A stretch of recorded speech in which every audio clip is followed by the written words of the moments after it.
We undervalue ourselves. We overgive to situations and opportunities that take time away from our own assignment.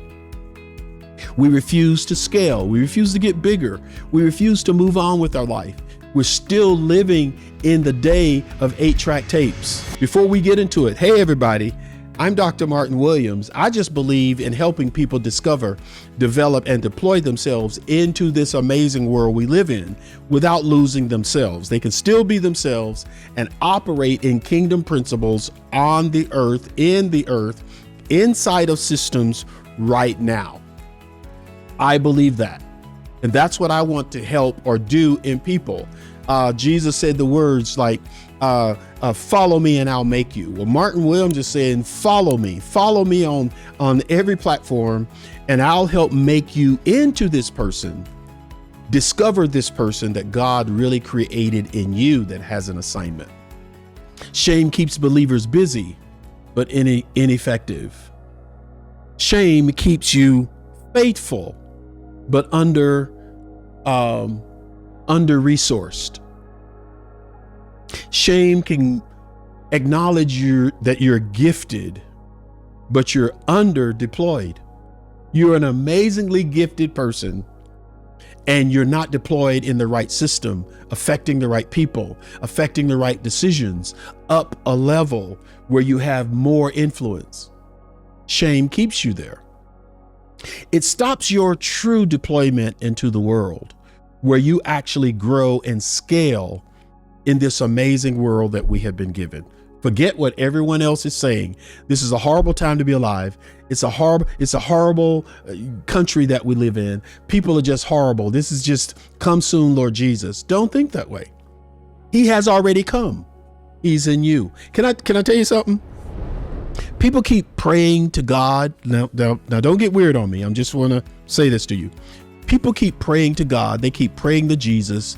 They keep praying for them to either come back, do something for us, or go to the hospital, or go do this and straighten all this out. And in a lot of ways, the answer to that question, God, come soon. God, come do something. I believe God might say something like this. I am there. I'm in you. I sent you. I put you there. I'm giving you the resources. I'm giving you the likeness. I'm giving you the ideas. He says, I don't have to be there. I sent you. You are there. You are like me. You think like me. You're in my image and my likeness. Could that be what he's thinking about you when you ask him to come and do something? He says, I'm there in you. He's literally everywhere we go because he's inside us all of the time. You better get this through your head, because I had to. My assignment always comes with provision. Say it with me. My assignment always comes with provision. One more time. My assignment always comes with provision. God never assigns responsibility without access. And I got to get out of this world of shame. I got to get out of this world that I don't want people to know, and I don't want them to ask me. Ask me. I'm not afraid to have the conversation. God says, now, if God said rebuild a city, don't you think he'd give you influence and some money? If God's showing you stuff that needs to be restored, you don't think he's giving you a system or people or opportunities to actually restore something that's been broken, a system, a living space, a business, a family? If he's telling you, I'm going to give you something so you can government needs authority. It needs lines of authority in how decisions are made. It needs records so that it can report on what it's done. God's asking you to be an influence. So we got to manage shame. We've got to kill this thing that causes us to self-sabotage. We got to kill this thing called shame, that we will make our own selves fail instead of doing right. Can I hear you say anything? Many believers don't lose their opportunity. They just simply reject it. No, not going to do that. I'm ashamed. I'm undeveloped. I don't know. I don't know how to talk in front of people. I don't have a tool in which I could use. So I'm just going to reject it. That's self-rejection. That's not someone keeping us out. That's us keeping us out. Then we start to do interesting stuff. We underprice. We undervalue ourselves. We overgive to situations and opportunities that take time away from our own assignment. We refuse to scale. We refuse to get bigger. We refuse to move on with our life. We're still living in the day of 8-track tapes.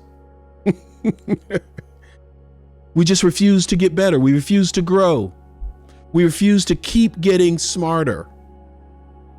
We avoid leadership positions everywhere. Civic ones, church ones, governmental ones, family ones. We just don't want to have that responsibility to lead. We decline visibility.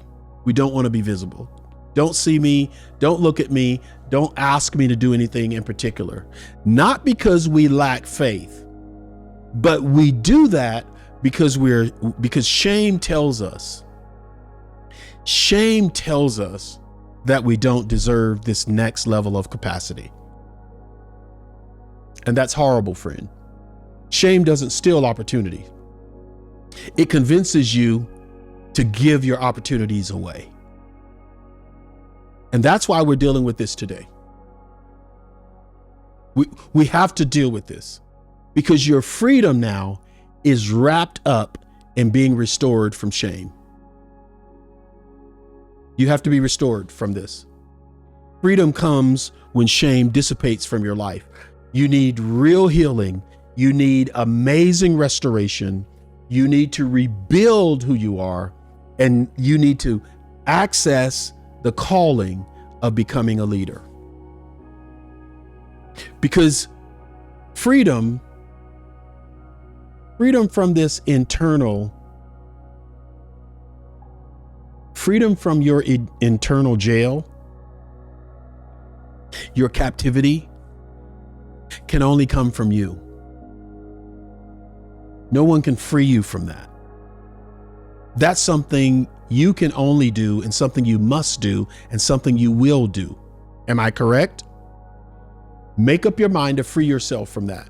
Because when shame breaks, obedience becomes bold. You can just obey. Stewardship becomes, confident. You become very confident in what you're doing. And now your impact begins to become even more and more positive. And the world is waiting for you. Unshamed people, unshamed believers, build what others only pray about. There are things in your life right now that you don't have to pray about anymore. You don't. You can believe they're already done and ask for the resources. Look around you. The resources are already there for you to start to activate on what you see in society that you could help or fix. A question that you can answer. That is the truth. Believe that, operate on it, expect supply, expect relationships, expect wealth, expect long life to live that thing out. Be unashamed. Period. Point blank. Shame is not wisdom. Shame is not biblical. Shame blocks obedience. That's all it does. It blocks what you're assigned to do. But your assignment also requires provision. If God calls you to influence a system, He's going to give you the resources to do it. And if you're ashamed of wealth, you'll sabotage the very assignment that's on your life. Not intentionally, but inevitably. It will just happen because of where you sit and where you stand.